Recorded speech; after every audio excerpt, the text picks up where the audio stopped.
I can't help but be racist. It's true.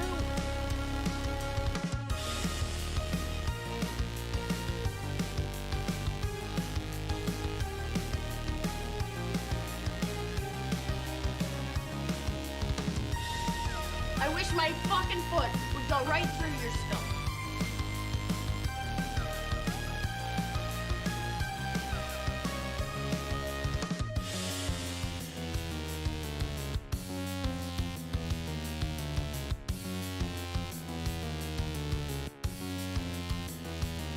Lord have mercy, I'm about to bust. Everybody hates you, and I'm glad your husband died. He probably killed himself.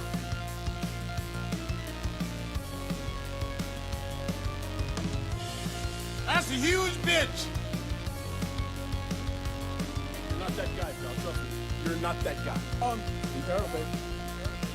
Okay.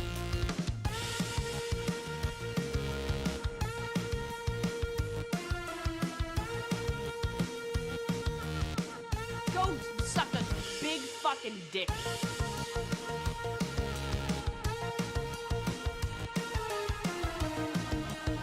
Boo-hoo! Boo-hoo-hoo! God damn it, Maverick! My view of the world is different because I'm a white guy.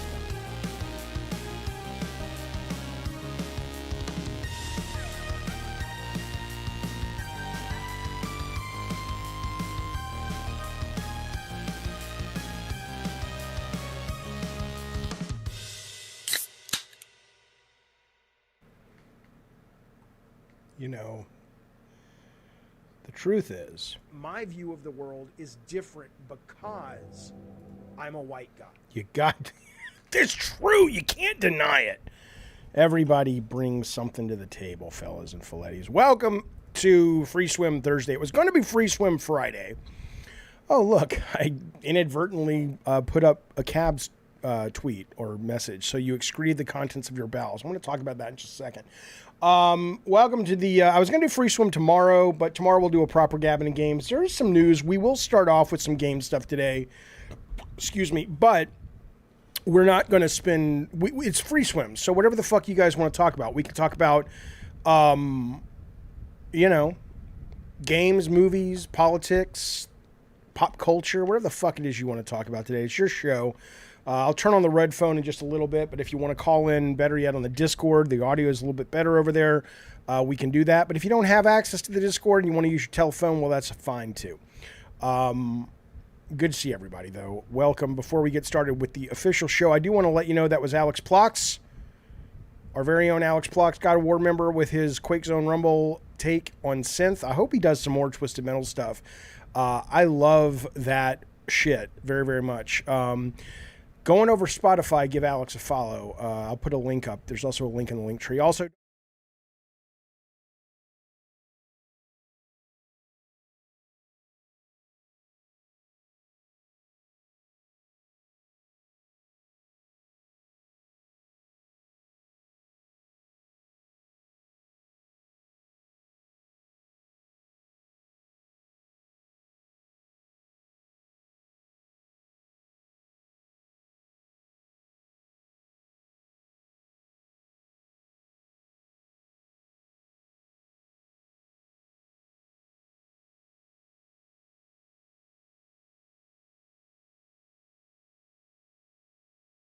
our very own Ricardo Esteves is here. How are you, sir?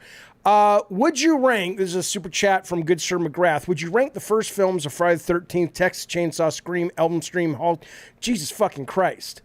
All right, yeah, I'll do it because you paid for it, and it's a good idea anyway. No sound? What do you mean there's no sound? Oh, shit, you didn't hear anything when that was spinning, right? God damn, I gave you a whole fucking song and dance. I had the Day One Patch Kids up, and I was saying that our third child that we had, I wanted a Day One Patch Kid. My ex-wife delivered a healthy baby. And so that went to the dumpster, and we said, let's try again, and that's what made us break up and end the marriage. But Day One Patch Kids, by our very own Rotten Tanuki, you can get stickers, towels, all kinds of great stuff, T-shirts, video game characters from the most classic video games of all time, including some of the ones Papa Jaffe worked on, mixed with the Garbage Pail Kids. It's good stuff. It's good people. Good to see you all. Okay, let me get, thank you, Bukaki. Bukaki, let's talk later today. I have to take my car in for repairs when I get back. If you're still up, hit me up on the Discord. McGrath, okay, here we go. Real quickly, I will rank those titles in terms of just what I enjoy the most. I think Nightmare on Elm Street is, well, the number one is Nightmare on Elm Street. Halloween is 2, Scream is 3, Texas Chainsaw is 4, Friday the 13th is 5. Friday the 13th 1 isn't that great of a movie. It's only when you get into the second movie where it's not the mom, but it's Jason, that it starts to actually become what it is. Don't forget, by the way, speaking of members, no, Jaffe, no, but speaking of Texas Chainsaw, tomorrow night, 5 o'clock, members only. It's going to be streamed live if you want to watch it and chat and hang out. Anybody can do that. But if you want to play the game, sign up in the event tab of our Discord. We'll be playing Quake 2 Remastered, and we'll be playing the Texas Chainsaw Massacre. Quake 2 and Texas are both cross-play. Quake 2 is only going to cost you $9. It's also free on Game Pass. Texas Chainsaw, I don't know how much that's going to cost, but that's free on Game Pass. So there's not a lot of excuses not to at least play one of them with us. That will be tomorrow night, 5 o'clock California time. Don't be late and come watch. I'll tell you what's fascinating to me about those games, or at least Quake, right? So I played Quake 1 with the team, not the team, but the members, the team. And I liked it, but I realized very, very quickly that the host had a massive advantage. I don't see that in Quake 2. So I've been able to get into Quake 2 matches that I'm clearly not hosting, and I'm still doing pretty well. So I'm a fan because I like fair play. I don't like to win just for the sake of winning. It does. Mutant Mo says it runs like butter. You goddamn right. Okay, I'm going to get to the chat in just 1 second. Give me 2 seconds. There were 2 super chats that came in yesterday that I did not get to read, and I wanted to make sure I read them. One of them was from McGrath, who is here. McGrath, I'm sorry I missed your chat on this. At least I think I did. I think a Dream Black movie would work as a Battle Royale movie, with Sweet Tooth being in contest from his point of view, surviving against the Blackfield inmates with small scenes showing their unique personalities. I think, let's be clear, I think any movie would work if it's written well. But I do think in terms of budget, right? So if you're going to spend a lot of money, you probably don't want to do even anything that, teeters on the edge of being called episodic or anthology, because it's not as commercial. But if you're making like a low budget movie, sure, I think that would be a one of the smart moves you could take. And then also we got a chat yesterday from CDub813. Thank you for that. He says, classic Jaffe Twisted Metal commercial. I missed this Sony. I don't know what he's talking about. So, and I can't bring it up. So CDub, if you're still in here and you want to give us the link, I will play it free of charge, although you've already paid for it. But thank you, buddy. I appreciate that. Ricardo Esteves in the chat says, what is wrong with the video game industry? I think I've never been more annoyed at the gaming community and gaming industry as I am these days. Give me the games and that's it. Ricardo, what are you talking about specifically? I know you got a point, but you got to give me a little bit more specifics. But I would love to talk about that. And let's see what you have to say. I speak the truth once advice. Let me see. What advice do you want, baby? Come on now. Is the hat dusty or what? Yeah, my hat's no, this is kind of a distressed hat, but it's probably dusty. But yeah, I see the clown who, he's fine. He says, your hat screams woke. Good. I want to be woke. You know what I loved? I love that I saw a news story. Again, we can talk games. We can talk whatever you guys want to. I'm not going to steer us into politics. I just want to respond to that briefly. I love that I saw, even in a small group of towns in Texas, a bunch of the community folk, even them, are getting tired of all this shit and the book banning and all. It's just like, you know what? Back the fuck off. Live your life. Shut the fuck up. So I'm happy to see that. Kevin says, I'm excited for Gamescom. Trailer for Zack Snyder's Rebel Moon is coming out, which is a movie, though, right? It's like, okay. And they'll probably announce the game. Oh, I see. Xbox will show Towerborn, which I'm super excited for. Yeah, so look, I want to tell you about that, about Gamescom. So next week on the show, we will be doing, we will absolutely be talking about Gamescom. We'll be streaming Keeley's opening night, which is 11 a.m. That's cool. On the 20, what is the date, Keeley? 22nd, next week. Phantom Liberty is going to get a bunch of drops. I didn't like that he came out yesterday and said there's not going to be a bunch of new reveals, but it is what it is. We'll also be streaming where did it go? The Future Game Show. We talked about this yesterday. Wednesday. That'll be at 11 a.m. as well, with Troy Baker and Erika Ishii. From Apex Legends. These will all be new games and lots of demos as well that you can download afterwards. So that's good. Capcom has a showcase as well that'll be on the 21st. That will be coming up. I'm not entirely sure, like 3 o'clock. No, maybe earlier. I'm going to watch it. I don't know if I'll stream it. We'll see. The show floor lineup of Capcom games is going to be RE4 VR, Street Fighter 6, Exoprimal, Apollo Justice, Monster Hunter Now, and Tokyo Marui versus Resident Evil Shooting Range. But hopefully they'll actually have some stuff in their showcase that's more interesting than that. That would be my hope, but we will see. But yeah, stay tuned, stay connected to Gabnon Games if you're interested in that kind of nonsense and watching with these malarkey folks like myself. And we will be watching those next week. Exoprimal update, says SadCon. That came out, I think, today. There's a lot of new mech suits. I'll tell you what. That particular game, I don't see it surviving the year. I saw Sega today announce that they're just now going into open beta with Hyenas, which is their kind of looter shooter payday in space thing. I've played 2 of the betas, the closed betas. It's not fun. It's fine, but I mean, we're about to. My prediction is 2024 is going to be the bloodbath of games as a service. They'll still make a shit ton of money, but not most of them. They're just lining up to be shot in the fucking head at this point. And what they showed from Raymond Studio, Haven Studio, again, they only showed CG trailer, looks the fucking same. It kind of reminds me of Hyenas. It's like, guys, read the fucking tea leaves. I don't think, AddyPie says Sony's games as a service are going to flop. I don't think games as a service is the problem.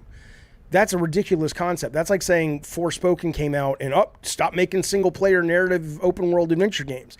It's just that so many of these games are samey and they seem to have learned the wrong lessons from the success of other games as a service. Whether it's art style or whether it's season pass or whether it's pretty much, I saw a game today from Nexon that's going to be in a beta over on PlayStation 5 where it pretty much looks like that game from the guys who brought out Sector back in the day. They have a Warframe, but it's multiplayer PvP, I think, and you got a grappling hook, and that's the only real difference. I'm just like, I don't know what they think, how big they think this market is, but you got to really stand out. You got to really fucking stand out. Yeah, the games as a service is Dark Sector is what it was called. That's right. I am looking forward to Lutron to Marathon, but that's mostly because of the pedigree of the company, and there are some interesting things I've read about it. Okay, honestly, why predict if so-and-so will flop or not? You can never tell. It's not that I'm predicting like I get paid on correct prediction. It's more of a topic of conversation as somebody who's now watching. And look, the last 3 games I made were in some form or fashion, and 100% the last one, Drawn to Death, were all failed games as a service games. They were all multiplayer, pretty much only games that now if you want to play them, you can pretty much not because the servers have been taken down. I stand in the audience watching because I'm fascinated by,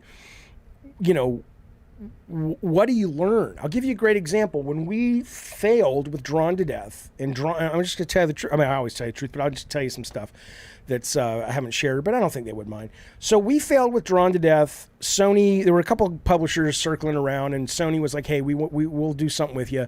And we're like, great. And they wanted a games as a service game. This was not part of the Jim Ryan thing. I don't even think Jim Ryan was there yet. And when we did Drawn to Death, which Sony and us and everyone thought was going to be a hit, I was the David Jaffe of God of War, right, of Twisted Metal. It was like, whatever you want, man. You know what you're doing. The pitch is great. The art style is great. We love it. We love it. The focus groups love it. When that failed, I had the same producers come to me and say, this is going to be a very different experience for you. They didn't say it like that, but that was the gist of it. The gist of it was, it's not carte blanche anymore. We're going to be much more conservative. We're going to follow the roadmap of successful games as service games. And I still think we made a prototype that was delightfully fun and filled with potential. But thematically, it didn't look like no David Jaffe game, which is fine. That's what they wanted. It was very safe and very middle of the road. And you know, that can work, but I think you've seen so many games try that as well, Rumbleverse and Knockout City, that it's like, that's not the secret sauce either. So I like watching it. I'm not predicting it's going to flop for the sake of it's just fun. It's more a really interesting topic to me because it's clearly something players love. It's clearly something very lucrative, but it's really hard to plant a flag in there. And I mean, the fact that Naughty Dog, how much money was spent on Factions, whatever it's called. And now it's, you know, a skeleton crew working on it, trying to see if they can revive it. I mean, think about that.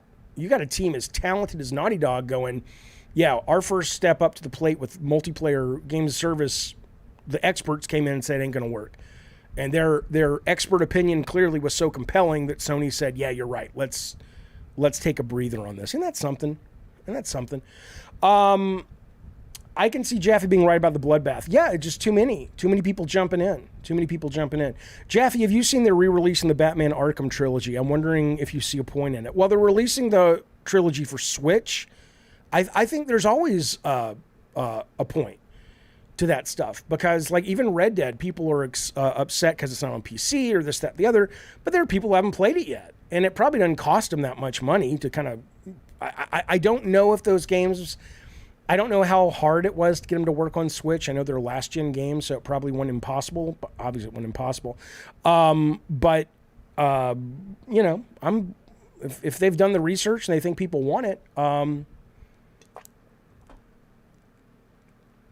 Addie Pie says, how can anybody say Bungie was in the wrong for telling Naughty Dog what to do? I didn't say that for sure. I think, you know, and you know, we don't really have any details, right? So it's painted as, Naughty Dog, they got taken to task by Destiny. You know, Druckmann may have heard what the Bungie folks said, and he was like, shit, yeah. You know, successful people are smart, and they know they don't let their egos get in the way of being, you know, told they're wrong, and if it's good advice, they take it. It's not like George Lucas, where everybody told him yes after Empire, and everything went to shit, right? So I don't know if there was some kind of like, how dare you tell us what to do? Or if it was like, oh my God, we were headed towards a cliff. Thank you. We're going to skeleton crew this for the next year and try to, you know, address some of these very valid complaints. I imagine that was the case. But I don't know, of course. I don't know. Jaffe, as developer, was you happy for backwards compatibility or was I not, since you can't resell the game? You know, my time in the industry ended in terms of as a developer before backwards compatibility really became a thing on PlayStation. I would tell you, though, that it's good business. So if people want to keep rebuying, you know, it's the same thing. It's like Star Wars. How many definitive Star Wars collections have they put out? You know, VHS, DVD special edition, Blu-ray HDR, 8K, you know, it's good money. It's easy money. But I will tell you as a consumer, someone who has come to Steam and now Xbox, and PlayStation's coming on strong in this area, but not as strong because of that PS3 bullshit that happened in terms of the emotion engine, whatever the fuck it was. The only emotion about that engine was the crying that the developers were doing, trying to make games for the fucking thing and saving up money to buy it. But I have gotten used to that to the point that I don't even think of it as backward compatibility anymore. I just play games now. And I am as engaged in video games that came out 20 years ago as I am that came out 2 days ago. So I don't even perceive it as backwards compatible, but I like it very, very much. Very, very, very much. Okay. Do I think the remaster business is a worthy investment for these companies? I think there is absolutely no doubt it is. You can see it. I mean, they don't always work, but, Sony's been incredibly successful with that shit. I think, why not? Of course. Okay. But yeah, let's chat. Let me, I'm going to turn on the phone real quick. I'll talk about what you guys want to talk about. You can call on Steam. There it is, 619-752, 619-752-0548. Call on your phone, or you can call on the Discord. I will take your call. We can talk about whatever you like. What kind of gamers do I dislike? Jaffe says, Sinja. What do you mean? Like individual humans? Lutron says, Jaffe, have you ever met Mark Cerny? That dude is goated. I have met Mark. So God of War came out. I knew of Mark Cerny, had never met him. And I got word, and this is, he's like, oh, Mark Cerny wants to come meet you. I'm like, okay. He was a big wig at the time, but he wasn't Mark Cerny of today. And we went to lunch at this place in Santa Monica called Le Petit Café. And I think he was very quickly disappointed with me and in me, which I was fine with. I'm not one of these guys that tries to impress anybody. You're either impressed and you like me or you don't. I think he is incredibly smart about a number of things. And when we sat to talk about game design, I didn't agree with everything he said. And more importantly, I don't process things that way. I'm more seat of your pants, and he's more programmer analytical. And so he's a super nice guy, but that was kind of the only time we ever, shared a real conversation. Why, hello. Thank you for calling on your telephone. It is nice to hear from you. Please say your name, and I will connect you with David Jaffe. Did I lose you? Did I lose you to the ether? I didn't mean to, baby. Call back if you want. Your French is on point, Jaffe. Shame that you gave up. You have no accent. Je pense que je suis un très... I don't know. What is the best game ever, Jaffe? Says Pena de Las. I have no idea. I don't know. I mean, it's an impossible question. It's an impossible question. It's Jaffe. What's up? Hello? Hello. Oh, sorry. I'm calling. Is this David Jaffe? Yes, but he is in the bathroom right now. Tee-hee-hee. I'm kidding. I'm really here. It's me. What's up, man?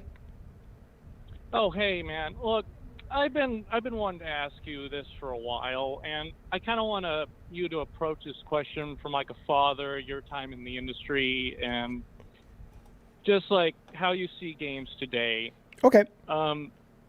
So for the longest time now, I've been trying. I don't play games as much as I used to, and I just think that gaming is heading down like a bad path.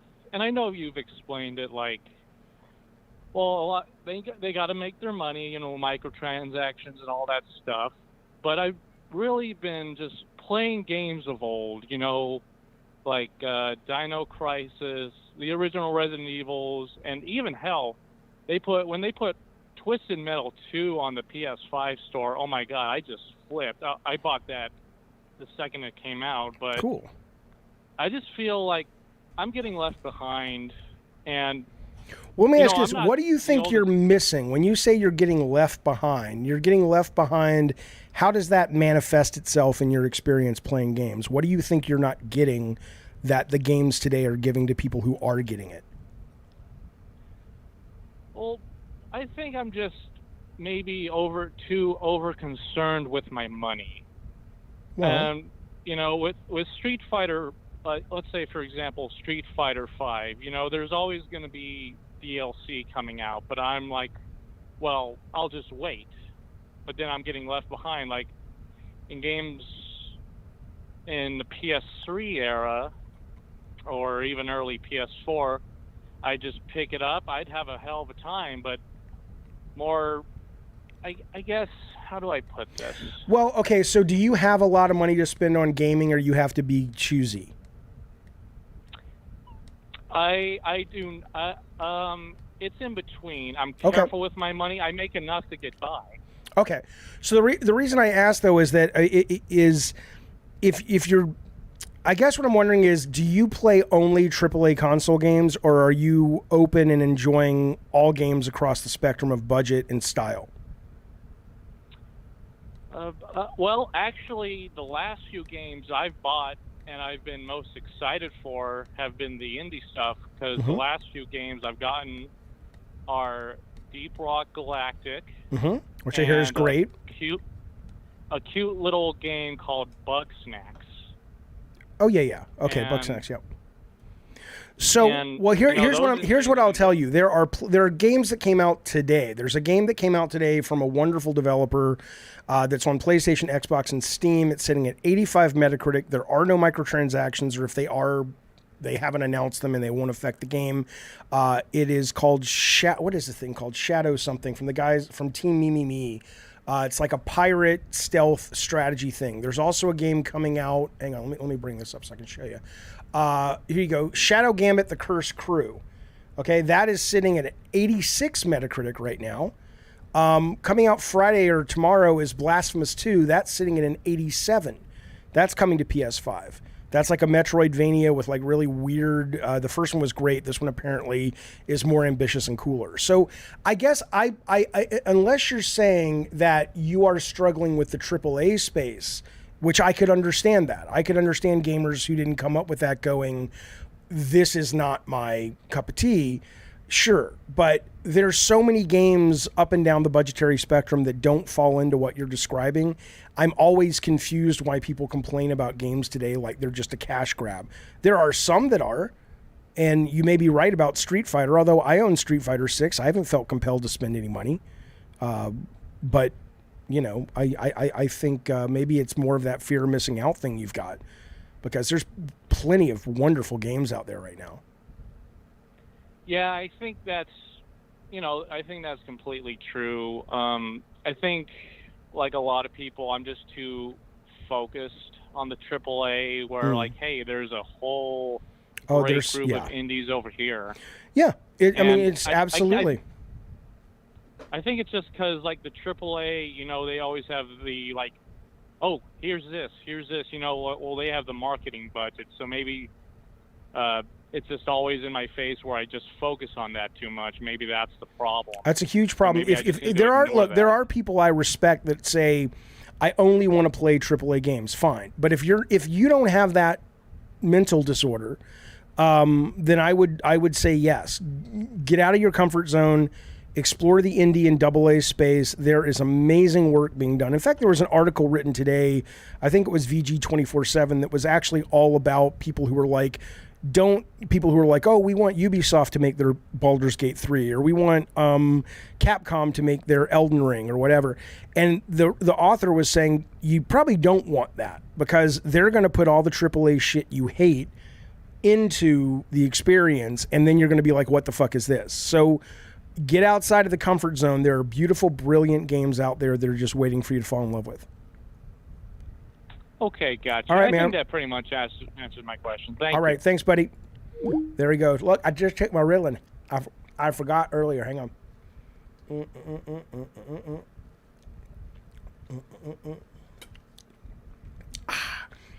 Can you please tell my evil yayo girlfriend to be nice to me? No, have her call me. I don't give a fuck.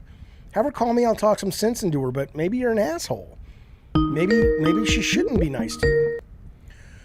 Why, hello. My name is David Jaffe. I'm here to help you with your fashion needs. Oh, snap. Really? You can help me out? I don't know. What do you got going on? What's up, man? Oh, I mean, I'm not a big fan, but I Give a fuck if you're a big fan. Listening to your... Let's stop for a moment. Let's No, stop. no, Let's I'm stop not for a fan. moment, I you enjoy your jackass. opinion. Wait a I minute. like Wait a minute. listening Wait a to minute. Let's stop. Let's stop. You got the first word. Let me get the second word. You call me and say you're not a big fan, which is fine. I don't care.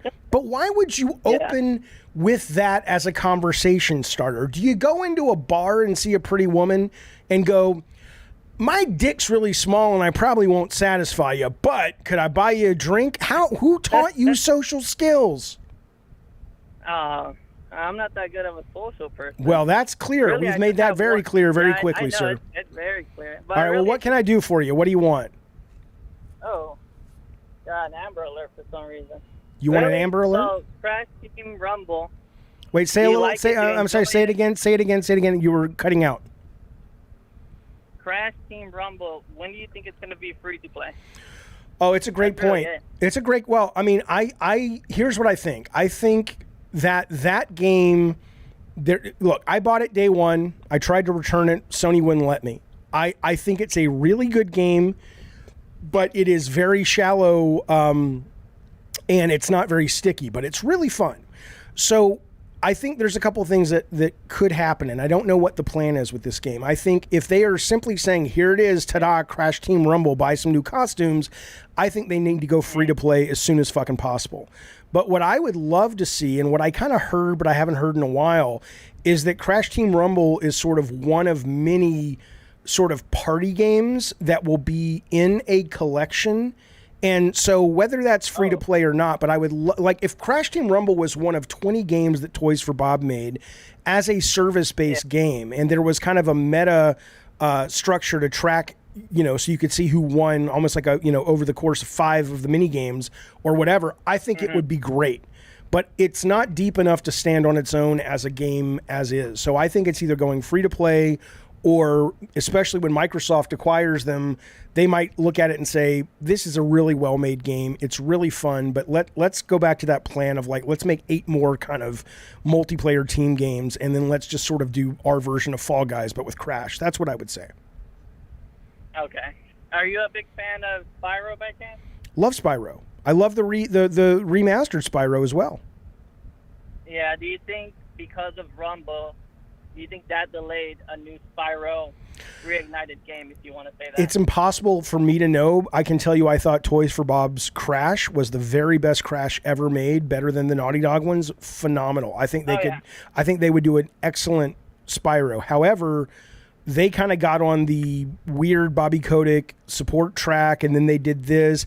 I think they're probably waiting until Microsoft comes in, unless they've already sat down and they said, look, we know this is going to go through. How would you guys feel about taking Crash and making another one? But sure, I think they would be the perfect team to take on Spyro. And what do you think Spyro, the next game, will come out? Just, your opinion. I have no idea.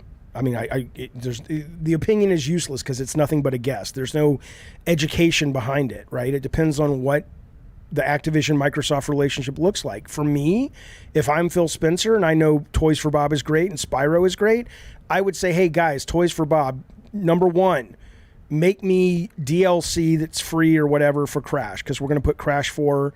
Give me a 4-hour Crash adventure using all those assets, and then give me a 4-hour brand new Spyro. And if that works, we'll make another one. And you guys are the team that makes these great 4-hour cartoony platformers that people love, and we can put those out every 18 months on Game Pass to keep people from churning to another subscription service. That's what I would say. Let me ask you a question now. Are you a bigger fan of me now? Have you become a fan, or you're still like, no, I don't like you, Jaffe? No, you have some hot takes politically. Such as what? What is my oddest political take? I don't like them. What is my oddest political take? Do what? Do what? Are you from the South? Yeah, from the South. I am too. I hadn't heard somebody say "do what" in a long time. What is my oddest? Yeah, I say it too often. It's in my vocab list. What is my oddest? What is my oddest political take that you take issue with? What do you think your hottest take is? I didn't ask that. You're telling me you don't like me because of my political takes. I respect that. I'm asking you which one bothers you the most. Well, which one do you think is the hottest take? I mean, it's pretty obvious. Well, I think I guess he hung up. Oh, maybe that was me. Tee.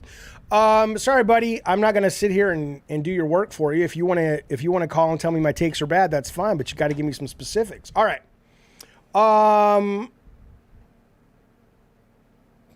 Celtic Bait says, "Don't ever question someone's politics as a negative if you can't quote it back." Right. Yeah, he had nothing. Jaffe, will you play the new map in Modern Warfare called Shadow Siege? I don't. Let me ask you a question. I don't know. I did see the Modern Warfare 3 reveal. I thought the trailer was excellent. I love Modern Warfare single-player campaigns, so your mileage will vary, of course, as I say. What I love about it also is they're promising big open world, not as big as Warzone, but certain levels are big open world, solve it however you want, and then those dovetail into their traditional cinematic levels and very kind of, linear, semi-linear, but it feels like you're in an action movie. And those are kind of marbled together. I'm excited for that. I don't usually like licensed music for game trailers, but the version of Don't Fear the Reaper they used was great. I like that a lot of stuff is going to carry over. They're going to be doing, I guess No Russian is going to be in it. They're also going to be carrying over 16 maps from the original Modern Warfare 2 or 3, I forget, and putting them into this one. I don't know if those are all launch maps, but I'm excited for that. A lot of your weapons and costumes and skins or whatever carry over. What I wonder is, it's almost like at this point, just make the single player service as well. Because I don't want to jump into a new Call of Duty and every map is new. I still want to play Lighthouse, and I still want to play. There's like some brilliant maps in Call of Duty Modern Warfare 2. So I'd love to see the maps also move over to 3, but I'm excited for it. I'm very, very excited for it. But I don't know if I'm going to play it anymore until the new one comes out in November. Jesus Christ is a troll says Modern Warfare 3 will suck. I mean, if you didn't like Modern Warfare 2, I bet you won't like this one. But I loved the first one.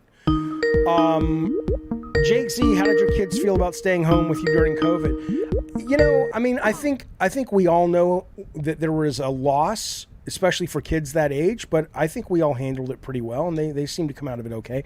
Hey, it's Jaffe. What's up? Hello, caller. Did I lose you? Hang on. Hello? Oh, well, call back. I think we handled it pretty well. Not too bad. Oh, you're in the Discord waiting room. Okay, let's bring you in. Monsorta, tis Jaffe. What's going on, champion? What is going on, brother? Well, doing a little show I like to call Gabbing and Games. What's going on with you? Well, I wanted to ask you a question about ADHD. Oh, yeah. And just about when did you realize you had it? Wait, let me turn off the red. Guys, I'm going to turn the red phone off while I have another call on, and then I will turn it right back on. When did I realize I had ADHD? Yeah, or just have an inkling towards it. Just about. Okay, well, my journey was most of my life, I had a lot of great support around me. My parents at first, my brother, Sony and their producers, my wife. And, I'm not even fucking with you. I just thought I was a weird little quirky, arty-farty kind of guy. Because I was just scatterbrained. And it wasn't until my daughter was diagnosed with ADD, because hers was, a bit more severe than mine was at her age, that, like a lot of people, you go in there for your kid and then you're like, hey, all these symptoms sound like mine. Let me take a test. And I took a test and they said, yeah, you have a scorching case of ADD, sir. Okay. And so that was about 15 years ago. And it has been, as certain support structures have come and gone and come back and some have left again or whatever, I have really struggled with it. I'm on medication for it, which I love. I just recently hired an ADD coach. And I was telling somebody today, it is a wonderful, I don't know if you have ADD. Do you have ADD? Well, I realized through you I had it. Well, I mean, go see a doctor. I mean, you may not have. No, I did. Oh, yeah, okay. I went through Okay. I've gone through the process. Okay. Okay. So, well, what I will tell you is, so what was really great about this coach was or is that talking to her, like I've talked to therapists before who don't have ADD, and they understand it intellectually. And I've talked to friends and stuff who don't have it, but they understand and appreciate what it is. But this is one of the first times I've actually spoken to someone that I'm like, oh my God, you totally get what I'm talking about. Right? Gotcha. Like today I was talking to her and I said, today's just one of those shit fucking days. I got to go to the bank because I got to pay the cleaning folks are coming today and they only take cash. And I don't like, all these little tasks that for most people seem easy. Right. Like I got to go drop the car off today. And I'm like, ugh. But just having somebody to talk to about that and cook up strategies and stuff has been really, really helpful. But yeah, I mean, it's a beast. Are you on medicine for it? Yeah, I started on Ritalin. Almost, It's been almost a year, just about. And have you noticed a difference? Hell yes. Goddamn right. It's been fucking insane. Like I was basically the opposite of how you handled it. Like I internalized a lot of that shit. So yes, that's most people. I got very lucky. I just thought I was a quirky genius, but most people have their self-esteem wrecked by it. Yeah. So like I'm Hispanic, and a lot of my family, we all pretty much acted similar, So I grew up feeling like, hey, this shit is normal, Everybody's like this, and none of us ever got any help or anything like that. Mental health seems to, at least amongst my immediate family and extended, it's it's taboo. You get what I mean? So I do. So it's been funny because I'm not gonna cry, Addie Pie. Shut the fuck up. Yeah, no, Addie Pie's very. Yeah, so, Addie Pie's living through you, sir, because you've actually gotten your shit together. Yeah. Addie Pie's currently right now sitting in a corner eating a box of ding dongs and rocking back and forth, going, "Mommy, mommy, mommy." So don't even worry about him. All right, sorry, keep going. Yeah. So it's been really interesting, man, and eye opening in a lot of ways. And I've talked to a lot of my family into like looking into it. Like, hey, let's. Have any of them looked into it and gotten any help or not yet? Sadly, no. Let me give you. This is a terrible piece of advice, and I don't give medical advice, so take it for what you will.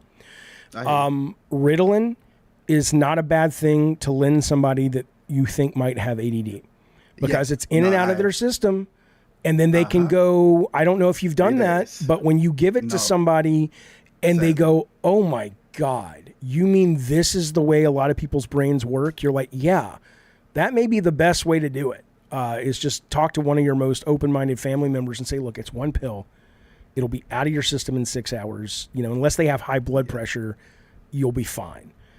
Just see, but don't take medical advice from me. But that's. Not yet.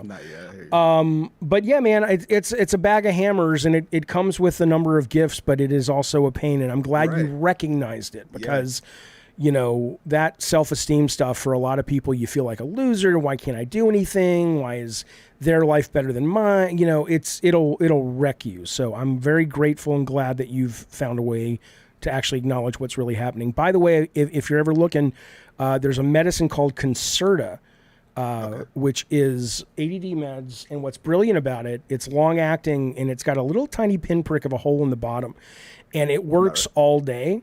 So it's Ritalin. My brain chews through Ritalin really fast, so I take it once in the afternoon, but it's out of my system by 6. But the Concerta lasts from like 9 in the morning to like 3.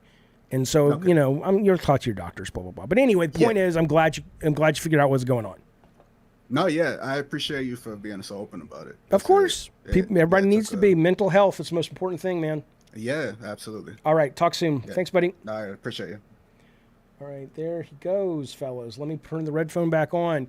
What do you think of the Richmond north of Richmond, says Gravediggers? I don't know what that is. Would you would you mind being more specific, sir? Shh. Jaffe's a drug dealer. I'm not a drug dealer, but look, listen. I got the brunt of it, baby. I've talked about this before. I was a kid of the 80s. I was there for Nancy Reagan, just say no, all that horse shit. Okay, I'm not saying people need to be out there doing the cocaine. But things like psychedelics, things like weed, come on now.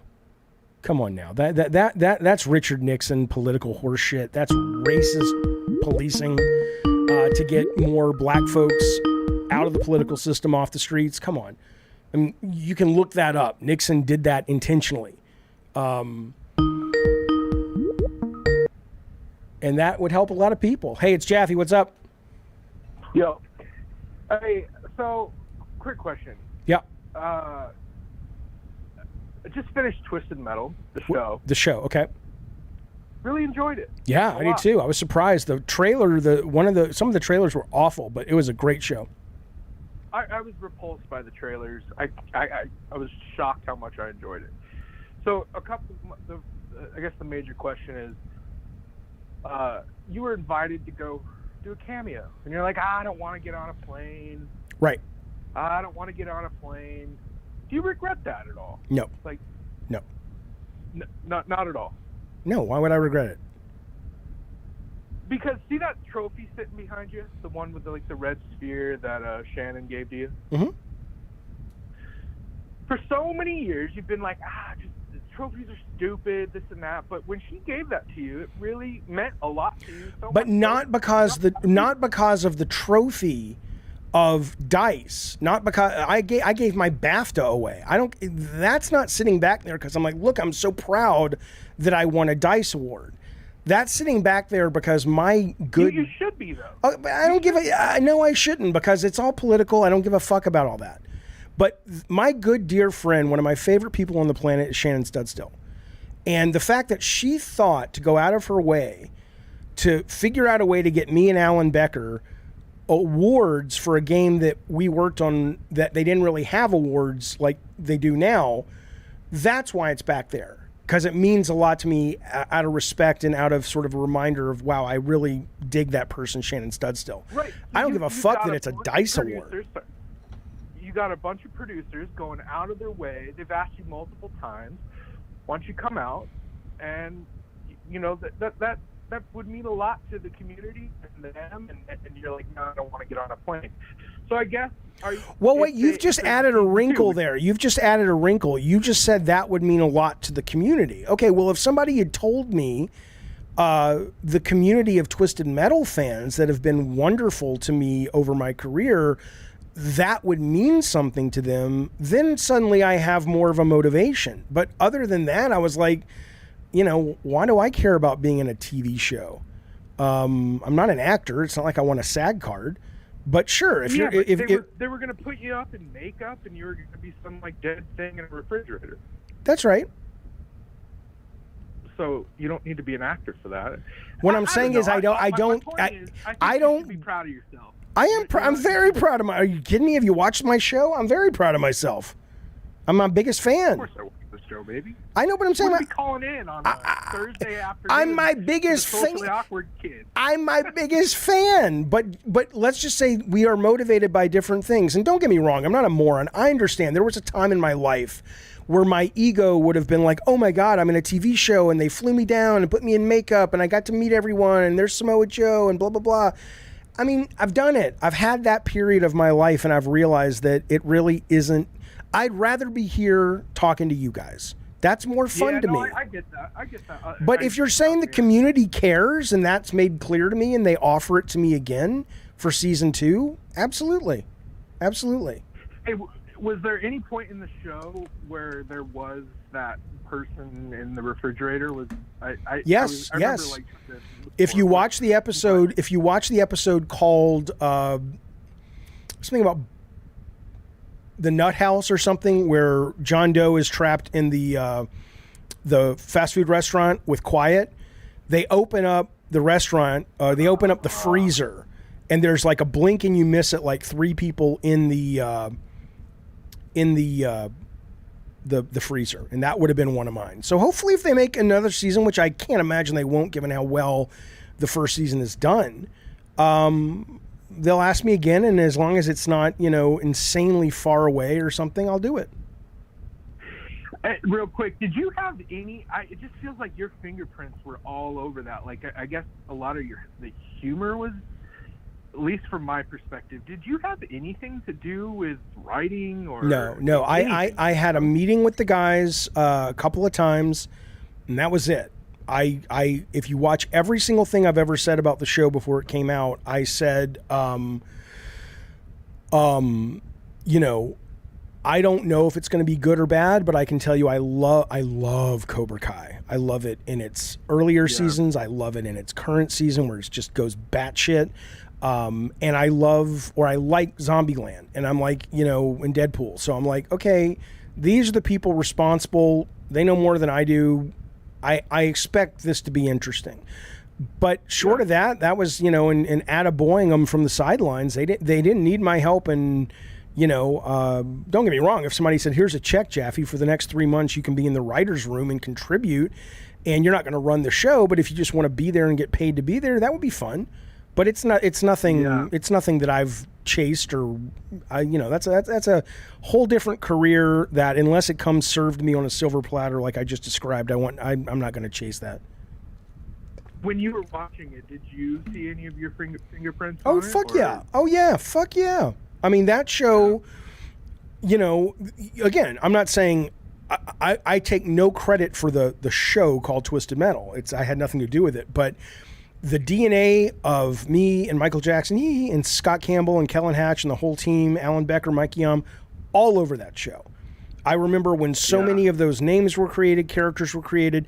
The fact, like I said earlier on an episode, the fact that Quiet and John Doe hid from an electricity storm called the Watkins Storm, which was literally named Watkins because the woman who sat in front of me when I took my kid to preschool, her last name was Watkins, and she was super fucking hot. I mean, yeah, I'm all over that fucking show. Dude, how crazy is that? How it's crazy. Unexpected in 2023, all these fucking years later, for you to kind of just sit back from afar and see that. That's cool. It's absolutely cool. It's absolutely cool, and I appreciate that. It's absolutely cool, and it really speaks to either us being sort of in a deterministic universe where we're just living in a show and this has been crafted and written to be that way, or the ripple effect of you have no idea when you throw shit out into the universe what's going to come back to you. So it's a fun ride. Buddy, thank you for the call. I appreciate it, man. Hey, one last thing. Yeah. Keep protecting those trans kids, baby. Goddamn right. I wouldn't consider it. Thanks, buddy. Clay 1988, thank you for the super chat. He says, opinion on the Linus Tech Tips debacle. He loves Cobra Kai too. All I know is that's a relatively popular. Hang on. I'll get. Hang on the red phone. I'll let you know when the red phone's back up. Give me a second. All I can tell you is I don't watch Linus Tech Tips. My understanding is they're a very popular YouTube channel, and I guess there was complaints about how they ran their internal organization, and I don't know exactly what they're being accused of. So they took a month off, and they're kind of retooling their internal blah, blah, blah. But I don't really know. I don't really know what's going on. So I can't speak much to it other than I can just tell you what I read, headlining a couple of things down. Jaffe, have you done a deep dive of the Twisted Metal episodes? I haven't. I don't really want to. Isn't that terrible? But I mean, look, if people want me to, by the way, you can call on the red phone now if you want. Sorry. You know, you know what would be great? You know what would be great? If fucking Skype would let me just kind of turn it down so I could fucking, you know, hey, it's Jaffe. What's up? Hello, it's Jaffe. What's going on? All right. Let me do this. I'm going to turn off the red phone just for a moment so I can talk to the text chat and the Discord chat, and then I will turn it right back on. So don't call. Totally Ted says, how do you not get arrogant with stuff like TM and the Watkins Storm being out there in public? Because I could have named it, you know, Zimmy Zoom Zoom. There's nothing brilliant about, Watkins, you see, I knew some.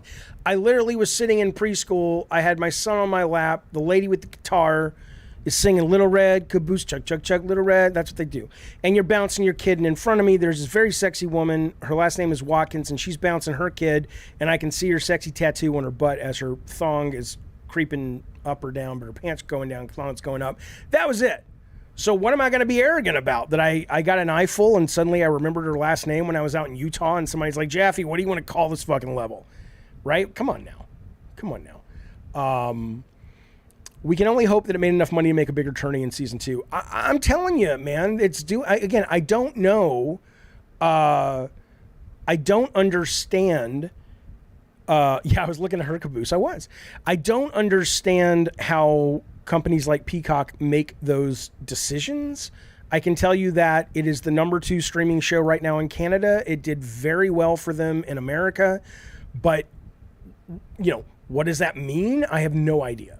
I have absolutely no clue what it actually what it means in terms of how that translates into another season. Okay, let me turn the phone back on. Yeah, you know what's crazy? I really should be able to have the fucking phone on and I got to find a better solution because I love having the phone calls, but sometimes I don't want to take them. And I can't turn that fucking, and I can't change it, and I can't put you on hold, and it's annoying. Alan Wake 2 being delayed, my thoughts. Listen, there are 2 games that absolutely need to be delayed. Alan Wake 2, you may have heard, was delayed by 10 days or a week. It's still coming out in October because they wanted to give it a little bit of room to breathe.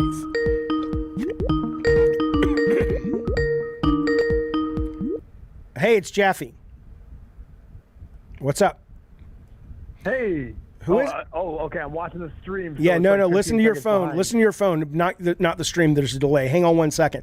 But anyway, so Alan Wake 2 is delayed. That game, the new Assassin's Creed, and honestly, Metal Gear Volume 1 Remaster. All of those are being sent out to die. Those need to be put out January, February, March. It is ridiculous they think that they are going to be able to compete with Spider-Man 2 and Starfield and Baldur's Gate and Mario Wonder. Just get off the playing field. You're sort of the Bush League team. You get your due in the fucking in the winter. Don't be coming out against those juggernauts. You'll just get killed and you're like, what happened? What do you think happened, you fucking idiots? All right, it's Jaffe. What's going on? Hey, my name's Connor. What's up? Hello, Connor.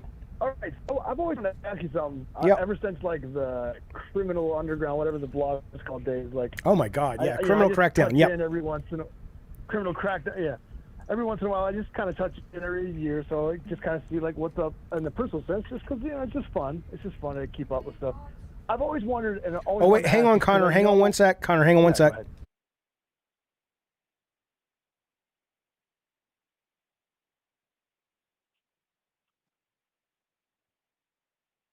All right, Connor, go ahead. Yeah, I've always wanted to ask you, like, what? Okay, so the vibe I get from, like, if we can partition your life into just be extremely rough about it, like 2 phases is like obviously developing games such as Twisted Metal or so on and so forth, and then the other one, if we could be extremely loose about it, is just like shoot it with fans of game culture and also just multimedia culture in general. So I'm really big. I love something called transmedia. It's great that you protect trans kids, but that's not what I'm talking about currently. It's just the approach, just meaning that you have an intellectual property and you're working on. Oh yeah, I'm very familiar. It's like what Zack Snyder's doing with his new thing that he's premiering at Keeley's show, right? It's a movie, but it's designed to be games and comics and television series and that whole thing. Yeah, exactly. Okay, so what I'm getting at for the question is, like, based on like those considerations, I've always wanted. So first of all, I'm not caught up enough with all your stuff in your life or whatever to ask. Let me ask a mini question. Are you in the position or in the willingness to ever work on a new intellectual property in terms of game development? That's kind of a mini side question to warm up for the next one. Yes, but it would have to be, like I said, what I'm not interested in doing. Like, I don't love it enough. I have a wonderful idea for a new game, but I don't love it enough to go out and fly all over the world, raise the money, risk what I'm building here with this show, which I adore, I don't want to go work for a team where I got to deal with their politics and all that shit. So if somebody came up to me and said, Jaffe, I'm starting as a publisher, you can work with Shannon or Nick or a good producer that you love, and here's $8 million, $4 million, $2.5 million to make this thing you want to make. Absolutely. But the work involved in building that infrastructure and finding the money, it's not worth it to me. I enjoy the moment-to-moment work of doing this show and these kinds of shows so much more than that if I'm going to put that work in, I'd rather it be on something that I just adore from soup to nuts like this. Sure, man. Hey, it's great to finally get an answer for that, because I've always wondered, I always wondered this about, like, people I follow. I'm always just like, are they more in the creative mood now? Are they past that? Do they never want to be bothered with that kind of thing again? No, everything I do on this show is exactly the same thing I did at Sony, and it's the reason I love this show. Here's a great example, because not to say Sony was yes men. I had a boss. I had somebody who pushed back, and I had, trust me, the God of War team pushed back every day. I was grateful for it. The games were better for it, but I still was following a North Star that I was obsessed with. And that's the difference. What I don't want to do now is go work for a big AAA company and they're like, well, marketing wants this and you're spending $220 million, so we need this. And yeah, fuck you. With this particular show, I can do whatever the fuck I want. I was talking to my ADD coach this morning, and she gave me a term I had never heard before, but she's like, the fun thing about ADD is just, if you ever start getting bored, you can just drop a chaos bomb in the middle of everything and see what happens. And I can do that. I can wake up tomorrow and say, I have a show idea. Fuck it.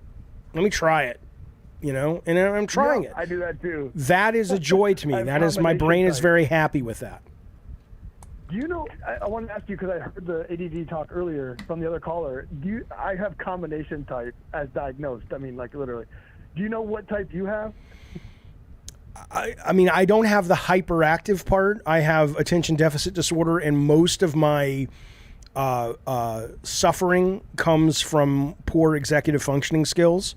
So I struggle. The reason I'm overweight, for example, is I struggle with delayed gratification. So I'm very aware, like, I love to exercise. I've had exercise in my life for well over, probably 2 decades. But I do it when I feel like it, and I do it, but then I eat tons of fucking food, because I don't have that piece of my brain so easily accessible where it says, I know you want this pizza now, but you really want this thing 6 months later even more. And my kind of ADD makes that a very, like, I have a hard time seeing that. And in that I make decisions. I'm trying to get over it. I'm trying to work through it. But that's probably my biggest hit I take from it. Yeah, cool, man. All right, good to know. All right, buddy. Thank you for the call. Up after this, I just want to. Last question was just an extension of the first one, which is just in the transmedia sense, something like comics, audiobooks, writing a book, writing an autobiography. Any other kind of creation media. Is there anything you personally find yourself interested in, like, pursuing it from a creation or production? Yeah, I mean, I would love to make a really low budget horror movie. I think that would be great to co-write it and direct it. And I would love to make this game I have in mind. So, if the universe as it is thinks there's a value, it'll put some things in my way to go, Jaffe, you should be doing that. But what I don't want to do, like I said, is I don't want to pave the road to get there. It's not that important to me, because I've climbed that mountain before, and I'd rather climb this one now. Sure, man. All right, cool. buddy. Hey, Thank you, sir. All right. Bye-bye. Hey, it's Jaffe. Hello. Hey, how's it going, Jaffe? It's being Tuesday. Oh, good. I saw your comment. I'm like, oh, I didn't mean to hang up on you. This thing is very fussy, the phone thing. What's going on, bud? Nah, no worries. First and foremost, I want to say I appreciate all the ADD talk. Something I've suffered from without any help whatsoever my entire life. And are you getting help now? No, actually, I've never received help from it whatsoever. I think I've kind of manipulated it into becoming like my superpower. There is that. So there's value, but do you have any support? Because I can tell you're probably driving them crazy. No, my inner circle is the ones who need support from me. Oh, okay. Well, that's pretty good then. That's pretty good. Yeah. So what's going on? How's your channel going? How's the wrestling? The wrestling's going pretty good. Been focusing on a lot of Batman videos, but actually I'm working on a really big video on the Peacock's Twisted Metal show. Oh, very cool. Excellent. Yeah, and I was wondering what your particular thoughts were. If there was anything that really stuck out to you that you really enjoyed, or anything that you were like, I don't know if I would win that round. I'm more than happy to talk to you in more depth offline, because I've already talked a lot about this to people. But I mean, the high concept is I liked it a lot. I thought it was really fun, surprisingly good. There were some ideas that I was just like, oh, that's so cool. Like the convoy of moving trucks that basically became a little village and shit. I thought that was awesome. It was just excellent. I just loved it in so many, many ways. But, there are some things that didn't land for me, but overall I was a really big fan, very surprised and quite glad and grateful to see it be what it is. That was the show that kind of got my head around this idea that because that's successful, and I kind of said this about God of War when Corey did 2018s, and maybe now they're doing an Amazon show or whatever, that these things have a life of their own now. And I love the idea that, once I'm gone from this planet, kids, who knows, maybe grandkids, whatever, can look back and go, oh yeah, my dad was involved in that. That was the first time I ever really thought about that. And that was a really fun thought to come racing across the brain pan. But yeah, I'm a fan, man. I dug it. Yeah, I thought it was really interesting because, like, in a way, it's kind of like the perfect adaptation, because I always felt like every new Twisted Metal game, you yourself, the team, was readapting your own work. So yeah, it's absolutely. It felt like that because they were adapting everything, but they were using the same puzzle pieces, but they were like creating a different puzzle with it. Yeah. You know? Absolutely. I thought that was really interesting. And that's the other thing too, is I'm not really precious with any of this stuff. Like, I remember I had a meeting way back in the day in the 90s as a designer with the creator of it was a show called Beakman's World, if you remember. It was kind of a zany science show for kids on Saturday morning. And Sony was kicking around the idea of maybe making a game. So we had a meeting with this guy and some executives at Sony where they had the rights or blah, blah, blah. I don't know. And it was interesting because he didn't control the show, but he controlled the comic that the show was based on. So if you wanted to make anything about Beakman's World, it had to go through him. And he was such a little pain in the ass about everything having to be exactly his vision that I left the first meeting and said, I don't care if you make it or not. I want nothing to do with that, because that's a fucking nightmare waiting to happen. I think to me, the big thing is really just, I was grateful that those guys are creative, they're smart, they have experience, and what else can they're going to do their own version. The fact that it took a lot from our versions was great, but I think the main thing is, as long as you feel good about the people who are doing the adaptations, get out of their way and let them do what they do well. So I've been pleasantly surprised. I've really enjoyed it. Yeah, I would agree with you. I like that they felt the need to, like, service the fans, but not be tied down to, like, what was already pre-established entirely. Right, 100%. Like, they were telling their own version of Twisted Metal, but there were definitely elements and lingering sentiments of the traditional Twisted Metal. It's like you said. It's like you said, though. Twisted Metal 1 is kind of a different universe than 2, and 2 is different than Black, and Black is 2012 is different, and it's like we were doing the metaverse before most people were. We didn't know we weren't thinking about it like that, but there's just one more take on Twisted Metal. Fucking awesome. That's how you keep it fresh. Yeah, I was especially surprised by how good Samoa Joe and Will Arnett kind of worked together. I was too, especially given how crappy they looked and sounded in the casino scene. Yeah. That they put out. Mm-hmm. And I was just like, oh God, this is a night. I would more of a Hawaiian punch. And I'm like, oh, come on, dude, this is terrible. And then thank God, man. Yeah, I don't know why. I talked to some people at Sony. They're like, we didn't want to release that. That was a losing fight that we had about releasing that for Keeley's thing. It was terrible. But thank God that wasn't reflective of the show, and it ended up being great. I don't want to go on about the show for too long because I know that everybody's going to talk your ear off about that since it's come out. Yeah, if you want to do something for your channel's thing on Twisted Metal and you need anything from me, give me a call. I'll give you whatever you need. Absolutely. I just the one thing I wanted to say is that I don't know if I've ever gotten the chance to say this to you, but I deeply appreciate you opening up about your own creative process when you make things, because I find that very similar to my own. And I've always been very insecure about, like, my methods and how I go about creating things. So to hear you, who's, you know, you've made things that I personally love, and we're sitting there on my channel talking about, like, what led to the creation. You're like, I don't know, I just thought it looked cool. And then I developed a backstory to explain why it looks cool. Yeah, a lot. Well, you are welcome, and it's important to me to do that and have other people do that, because I got bamboozled by all the PR growing up about movie making.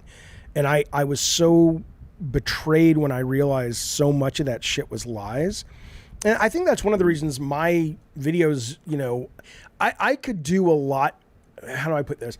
I could be a much more successful YouTuber if I just told people what they wanted to hear, right? There's like that Destin video that I did a response to the other day where he was talking about microtransactions and Baldur's Gate.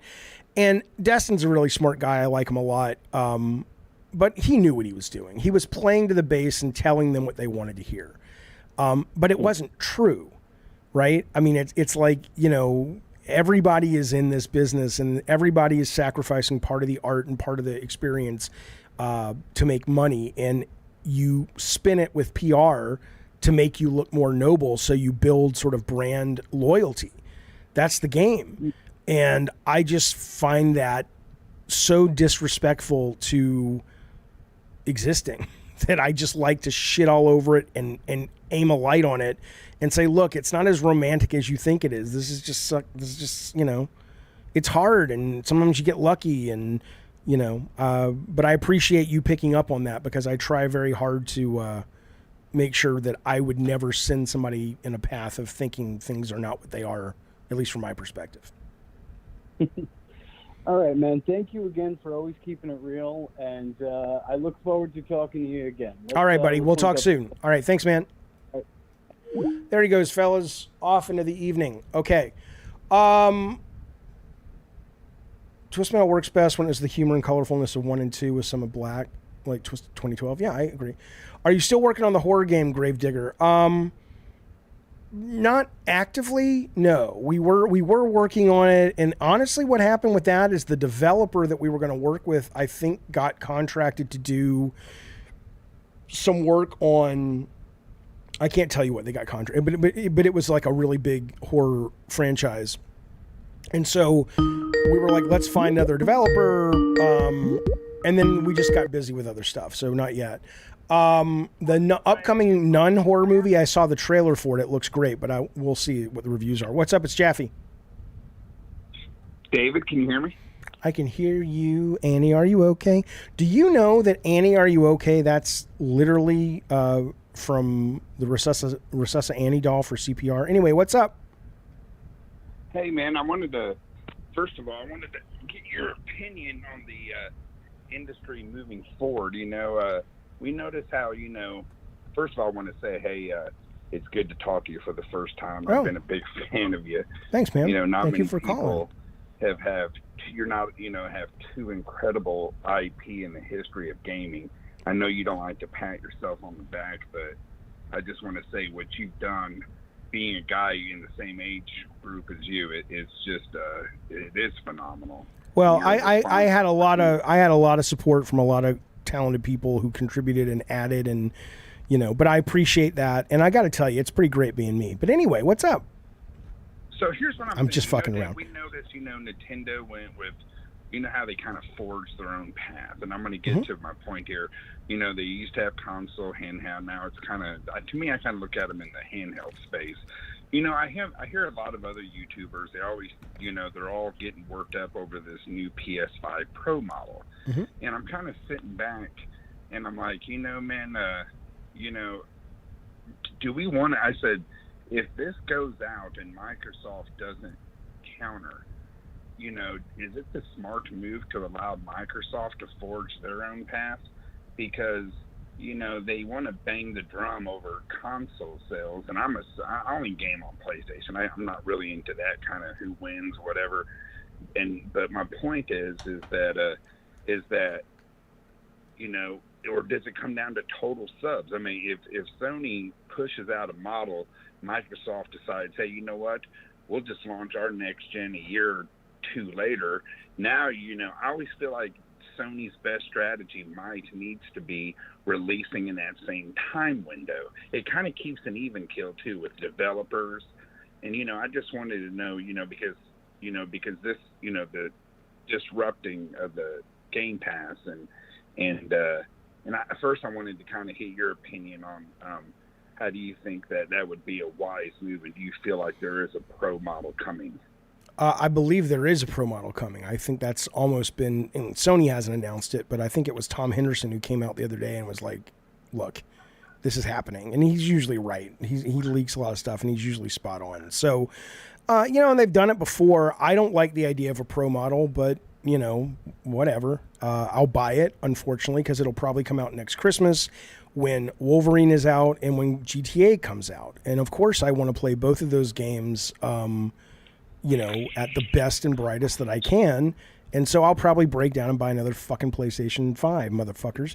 But, and it's as to who releases when, there's so many other variables. Like the Switch is the oldest hardware, but they've got one of the biggest selling games of the year in Tears of the Kingdom, right? So the audience has proven time and again that production value and bleeding edge graphics are not the only thing that brings them to the table. Sony historically has been a game developer where that is really a big part of what they sell, though.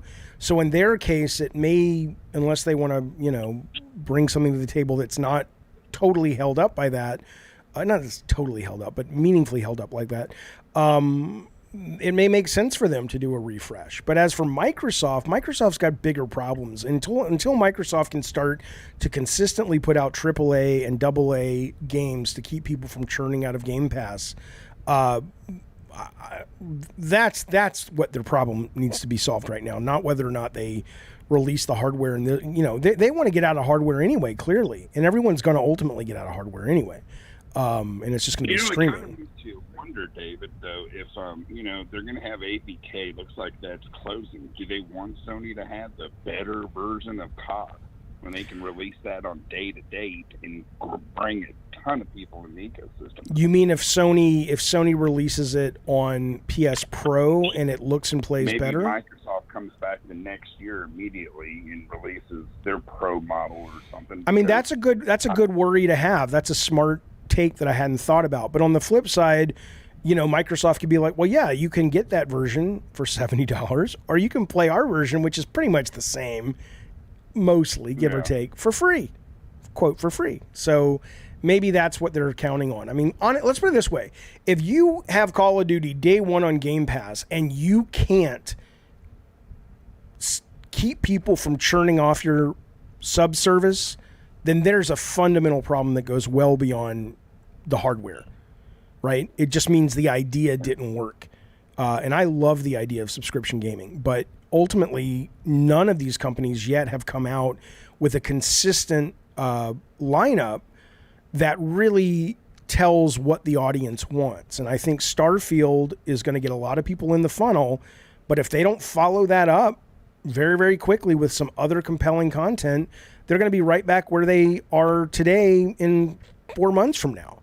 So to me, that's their biggest fucking challenge. And hopefully they really are serious when they say, we think we've turned the corner, and starting with Starfield, but they've said that before and nothing happens. So we'll see. I mean, they have Dave, you brought a topic one time that really plugged in about the AAA game, and I listen to people, and you and I both, I don't like man babies, I call them, where they get out there and they review bottom. You guys put your heart and soul behind this art, and then somebody, because it's on a different platform, like, for example, I have a twin brother. We're opposite at everything. He games Xbox and I game PlayStation, but we don't really go. It's kind of like when you're kids. One likes this, one likes the other. So my point is that, I think that you had a good point where if you there's stories out there about people wanting to review bomb Starfield. Yeah, And I'm like, I saw that yesterday. Me? Yep. And I said, you know what? Let me tell you something. The risk that's taken when you got a game that costs, say, 250 million plus, probably easily, I would think. And I don't think they understand the impact, on, AAA games if Starfield doesn't. Well, succeed. yeah, but that ultimately, you're not wrong, but ultimately they don't make it. Look, if Starfield's a great game, some fucking man babies deciding to review bomb it, it's not gonna fucking matter. That never actually matters because the people know it's like, when's the last time you went to a movie, Rotten Tomatoes or a Metacritic for games or an album, and it's like, it's like got a 2 out of 10 average from the audience, and you're like, I guess I won't buy it. Usually, what's happening. It's like, oh, this is because, it's the Little Mermaid. She's black. Okay, well, let's immediately be skeptical of the user score because there's a bunch of fucking racist idiots out there. I think most people are savvy to the review bombing to the point that it's not really that effective. It's just more their way to kind of like, yeah, fuck you. And it's like, dude, it's a fucking user score. Nobody gives a fuck. Nobody gives a fuck, you fucking idiots. David, you know what I wanted to get to my point where I think that you made an amazing point. You haven't arrived at your point yet? Sorry, what? No, you have. You hit all my points. Okay, I'm just making sure. I'm like, go ahead, though. No, brother. Hey, listen, man. Maybe I need to get checked up. No, I'm kidding. No, come on. Tell me the next thing. So, this is kind of a good idea you said. I think sometimes we expect these games to be so big, man, and you said, hey, what's wrong with an 8-hour, AAA game? And you know what? I miss the days of, Rockstar releasing 5 games in 5 years. Yeah. Why does it have to be, why not a 10 to 15-hour game, sell it for 40, 50 bucks? Heck, I remember you and I, and not just you being a developer, hell, man, I used to go and I would look at them. This is before magazines. I'd buy games on box art. Hey, the box art looks good, and I had to take a risk for 50 bucks. And these kids today don't realize how spoiled.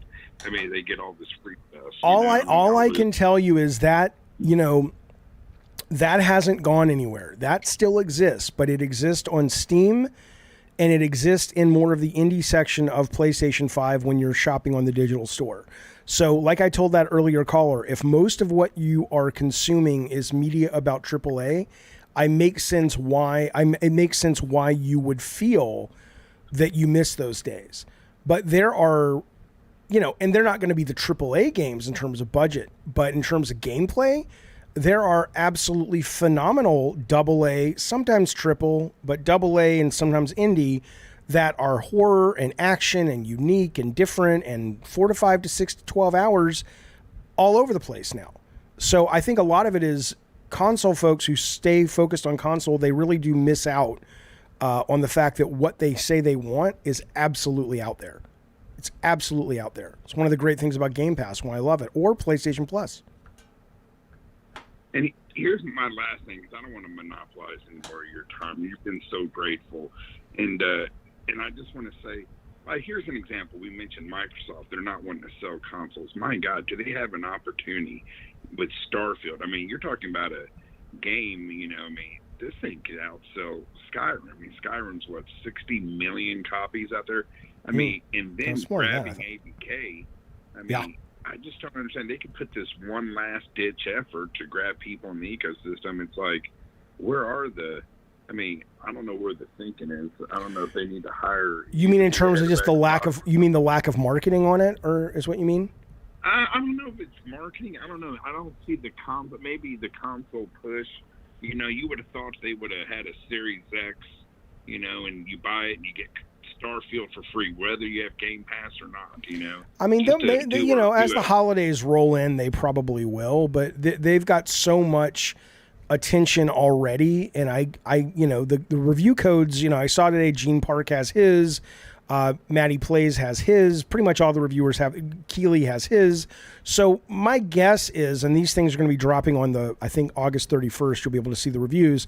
My guess is they've got a really great game on their hands, and they know that the Metacritic and the word of mouth is going to be more than good enough to get them into October or early November when they start advertising for the holidays, and then probably you'll see that. If you don't, then you're right. It's just like, these guys are fucking morons. But you know what I love about Starfield, if it's a great game? Because I'm a kid who grew up without a lot of money. And, you know, I wanted so many of these, like the Apple II took us forever to save up for and all this shit. The idea that there are people out there, whether they're kids or not, but I think of it as kids because that's what I was back then, that day one Starfield comes out, and even if they have a fucking laptop, a fucking potato laptop, as long as they have a decent internet connection, they'll be able to fucking stream this thing in the cloud to their fucking computer. You don't need all that. I mean, I just love it. That's why I believe so much in the vision of streaming in the future. It's a ridiculous concept that this hobby has to be as expensive as it is. It's dumb. It's fucking dumb. All right, buddy. Thank you for the call. Call back anytime. I'll talk to you soon. Hey, thanks, David. Anytime, bud. You too. All right, fellas. That has been Gabbing Games for the 17th. Now I'm going to do one of those ADD impossible tasks and drop my cart at the mechanic. Nothing wrong with it. No, I don't dislike the mechanic. I just don't like doing chores. They're boring. It's like, yes, Jaffe, we know. That's called life. Fuck you! I have the ADD. I will also tell you, don't forget, tomorrow coming up, 5 o'clock. If you remember, we're going to be playing Quake 2 and Texas Chainsaw Massacre. Both are on Game Pass, but they're also cross-play. You don't have to buy it on Game Pass or have Game Pass. You play it on PlayStation, PC, whatever you want. Sign up at the event tab in our Discord, but we'll be streaming it for everybody. And then tomorrow we will do a proper Gabbing Games. Check out our link tree below. Check out alixplox's great music, which we're going to close this episode with. Check out Rotten Tanuki's great... I was about to say Garbage Pail Kids. I'm like, that's not what he makes. Day One Patch Kids. And... be well, be safe. Bukaki, if you're around tonight, when I get back from the car place in about an hour and a half, I'll give you a call. Or at least I'll find you on the DM. All right. I'll see you soon. Thanks, everybody. Bye, everyone.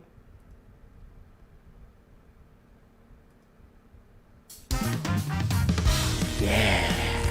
Ooh, you can just taste that delicious Day One Patch Kids flavor coming down your gullet, into your stomach, mixed with the acid juices and coming right back up, and a delicious display of projectile vomiting and nostalgia. That's right, Day One Patch Kids now in your liquor aisle. Day One Catch Pig. Fuck it, Jaffe. Jesus fucking Christ.